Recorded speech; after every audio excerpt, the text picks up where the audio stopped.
Hello, everyone. It's time for another episode of Me and Rosie. Recapping for newcomers, me and Rosie, Rosie is my common-law wife, and some years ago, me and Rosie left Pittsburgh and moved to West Virginia, where let's say we did not do terribly well in Pittsburgh and we'll be living out the rest of our lives on a dirt road in West Virginia. And we have a great supply. We have a supply of narcotics. I've talked about that in previous. We were given a gallon of dilaudid, hospital-grade narcotic dilaudid for our consumption and sharing and caring. And also on the pretext that our neighbor is a biker gang up the street who gave us the drugs. They're correct in assuming we'll be probably selling drugs for them in the next year or so, but for now we're pretty happy just utilizing a gallon of hospital-grade dilaudid. That wasn't much of a recap. There's really a lot behind us, We're in a very good... What's good? What the hell does the word good mean? That's not descriptive. Rosie and I are in a relationship that is in many ways sublime. And what does sublime tell you, really? Feels good. Everything's just beautiful. What else does anyone need to know? Everything. That's why I'm telling you this. Everything. Rosie is a very talented woman. She spends 4 hours a day practicing violin in a hypnotic stupor, yet she is determined to master 6 partitas by Johann Sebastian Bach.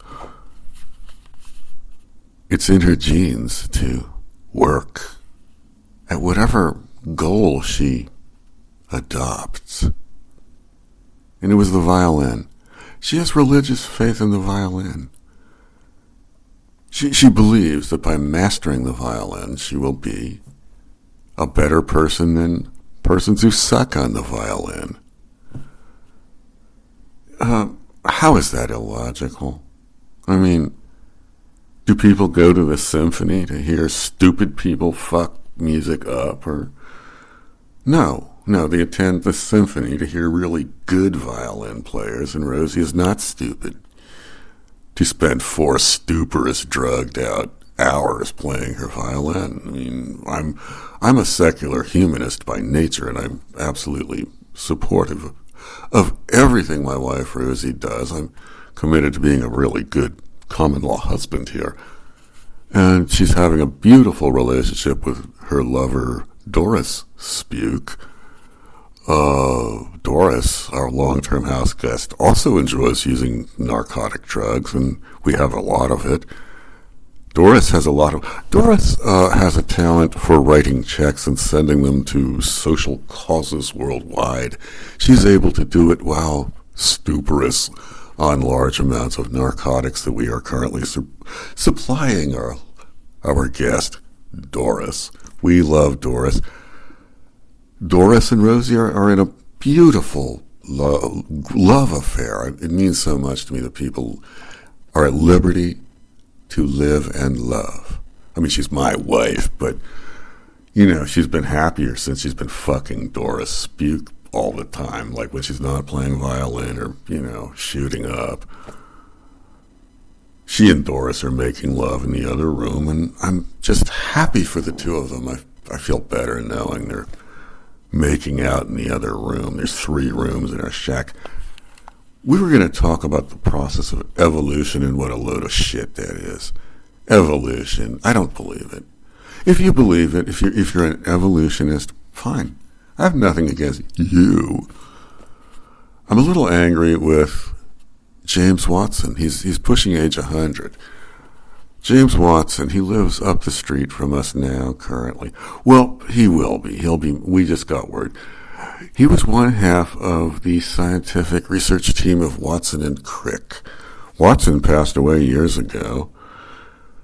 But the two scientists, James Watson and his partner, I believe it was Francis Crick, fuck me if I got the name wrong, I didn't research this, I just remember this crap. I'm talking out my ass. But it matters, this is very important shit that I have coming out my ass. James Watson and Crick were more or less discovered the DNA molecule, mechanical gene apparatus. It's like a gene dispenser. It's like a Pez dispenser of genetic material that they discovered. A winding, organic Pez dispenser that pukes out all the traits that people become after they fucking have babies. All right, here's what happened. Somewhere along the line, I was hearing this on a news show. You can research this. It's true. There really is a Watson and Crick. They really were researchers and made great discoveries into genetics, the DNA molecule, great scientists.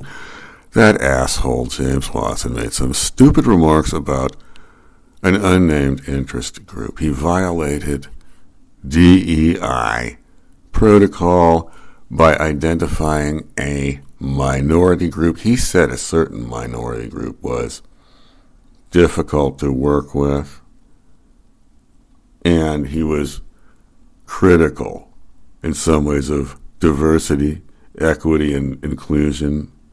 He was hostile in one manner or other, verbally. Even indirectly, he said things that were bad for diversity, equity, and inclusion goals. And he was supposed to be James Watson. He's still alive. 90 plus year, pushing 100 years old scientist. He was kicked off the Human Genome Project. I haven't heard a word about this in a long time, but I can't remember the time frame. I'll have to look it up. But the Human Genome Project was this great project that was supposed to prove the origins of human beings were not exclusively. See, it was to prove that the origin of humankind was not Anglo-Saxon. Anything was better than white people, or originating humankind. It's a disgusting thought. Every time I think of white people originating, like white people in the Garden of Eden, I just want to pull out a plastic mop bucket and vomit. It's a disgusting thought. People having babies makes me vomit. But Watson, that asshole, said that a certain minority was difficult to work with. And now he's hated. He was kicked off the Human Genome Project, even though he made all his discoveries relevant to the genome, what was supposedly a project that involved his field, genetics, his expertise, his research, his groundwork. But he said something shitty about an interest group, a protected interest group. He said something shitty about a protected interest group. That asshole. Okay, because of what that stupid asshole scientist James Watson did, I'm sick of him. If I see him, I'm smacking him right in the chops because of what he did. But that's not going to happen because me and Rosie are just living happily, outside of Wheeling, West Virginia, like schmucks, and there isn't really much I can do to take revenge. Yes, there is. I lied. Ha ha. I can launch counter theories. It's passive. It's nonviolent. It's not very original. I could launch a theory contrary to everything that asshole James Watson ever said or did.